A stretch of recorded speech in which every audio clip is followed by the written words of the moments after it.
Pandian star சீரியலில் அடுத்த வர எபிசோடில் நம்ம செந்தில் இருந்துட்டு கடைக்கு போகலாம் அப்படின்னு சொல்லிட்டு கடைக்கு கிளம்பி போகிறாரு. அங்கே வந்து பாண்டியன் இருந்துட்டு என்ன இந்த பக்கம் வந்திருக்காங்க அப்படின்னு சொல்லிட்டு கேட்டுக்கிட்டு இருக்கோம். ஓ, இவனுக்கு தான் வேலை வெட்டி எதுவுமே இல்லையே, அதனால தான் இங்கே வந்திருக்கான் அப்படின்ற மாதிரி சொல்லி அவமானப்படுத்துகிறாங்க.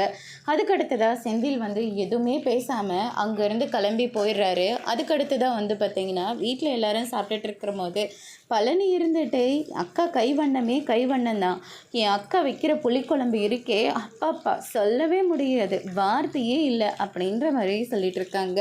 அதுக்கடுத்ததாக கொஞ்சம் காரம் கம்மியாக இருக்குது அப்படின்ற மாதிரியும் சொல்லிட்டு இருக்கோம். சூடு சொரணை எல்லாமே வரணும் இல்லையா, அதனால தான் அப்படின்ற மாதிரி சொல்லிட்டு இருக்காங்க. இப்போ நம்ம செந்தில் எதுவுமே சாப்பிடாம அங்கேருந்து எந்திரிச்சு போயிடுறாங்க. பின்னாடியே மீனாவும் போகிறாங்க. என்னங்க நீங்கள் சாப்பிட்ற போது இப்படியெல்லாம் பண்ணிக்கிட்டு இருக்கீங்க அப்படின்னு சொல்லிட்டு பயங்கரமாக திட்டி விட்டுடுறாங்க.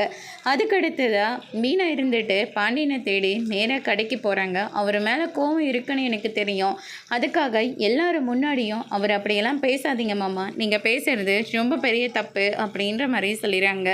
அதோடு இன்னைக்கான பிரம்ம முடிச்சிருக்காங்க.